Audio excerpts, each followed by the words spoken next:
ഇന്നലെ വരെ ഈ കാണുന്നതായിരുന്നു CPM-ന്റെ മേൽവിലാസം. ഇന്നു മുതൽ അത് മാറുകയാണ്.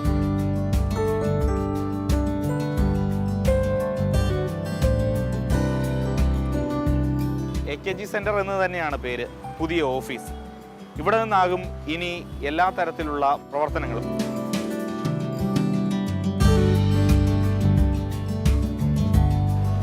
ഈ കാണുന്നതാണ് CPM സംസ്ഥാന കമ്മിറ്റി ഓഫീസിൻ്റെ റിസപ്ഷൻ. മൊത്തത്തിൽ 11 നിലകളുണ്ട്. അതിൽ 9 നിലകളും 2 അണ്ടർഗ്രൗണ്ട് പാർക്കിങ്ങും. ഇതിന് താഴെയാണ് 2 നിലകളിലായി പാർക്കിംഗ്. അവിടെ 40-ലേറെ കാറുകൾ പാർക്ക് ചെയ്യാം. ഇവിടെ നിന്ന് മുകളിലേക്ക് പോയി കഴിഞ്ഞാലാണ് മീഡിയ റൂം, കോൺഫറൻസ് റൂം, മറ്റ് നേതാക്കളുടെ മുറികൾ അതെല്ലാം ഉള്ളത്. സ്റ്റെപ്പ് വഴിയും പോകാം, ലിഫ്റ്റ് വഴിയും പോകാം. സ്റ്റെപ്പ് കയറിയോ ലിഫ്റ്റിലോ 1-ാം നിലയിലേക്ക് എത്താം. അവിടെ ഇങ്ങനെ ഇരിക്കാനുള്ള സംവിധാനമൊക്കെ ഉണ്ട്. ഒപ്പം തന്നെ ഇങ്ങോട്ടേക്ക് വന്നാൽ വിശാലമായ സ്ഥലമാണ്. ഇതാണ് കോൺഫറൻസ് മുറി. ഇവിടെ വാർത്താ സമ്മേളനം നടത്താം. ഒപ്പം മീറ്റിങ്ങുകളൊക്കെ നടക്കുന്നതും ഇവിടെയാണ്. ഈ കാണുന്ന വിശാലമായ കോൺഫറൻസ് മുറി വേണമെങ്കിൽ 2 ആക്കാം. അതിനുവേണ്ടിയുള്ളതാണ് ഈ സ്ലൈഡിംഗ് ഭിത്തി.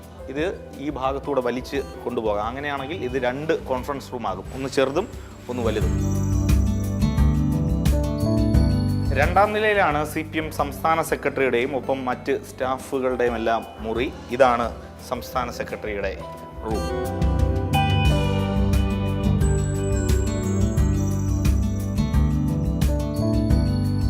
3-ാം നിലയിൽ ഈ കാണുന്നതെല്ലാം സംസ്ഥാന കമ്മിറ്റി അംഗങ്ങൾക്കുള്ള മുറിയാണ്. ഈ കാണുന്നത് ലൈബ്രറി. ഇവിടെ ഇരുന്ന് പത്രം വായിക്കാം, ബുക്കുകൾ വായിക്കാം. അതിനുള്ള സംവിധാനമെല്ലാമാണ് ഇവിടെയുള്ളത്. സംസ്ഥാന കമ്മിറ്റി യോഗമൊക്കെ നടക്കുന്നത് ഈ മുറിയിലാണ്, 5-ാം നിലയിലാണ്.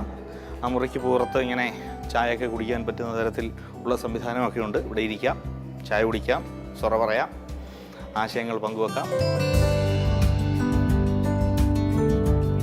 6-ാം നിലയിലിരുന്നാൽ യൂണിവേഴ്സിറ്റി, നിയമസഭ, പഴയ AKG സെൻറ്റർ, യൂണിവേഴ്സിറ്റി കോളേജ്, അങ്ങനെ നഗരം ഒന്നാകെ കാണാം. വാ, പോയി കണ്ടിട്ട് വാ.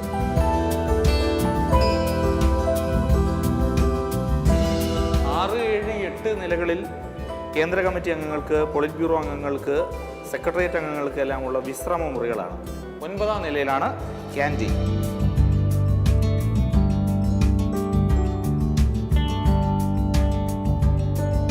CPM-ന്റെ ഏറ്റവും സമുന്നതനായ ഒരു നേതാവിൻ്റെ ശില്പമാണിത്. അത് ആരാണെന്നല്ലേ ഉടൻ തന്നെ അറിയാം. സജീവ്മാനൊപ്പം AK സ്റ്റെഫിൻ, മാതൃഭൂമി ന്യൂസ്, തിരുവനന്തപുരം.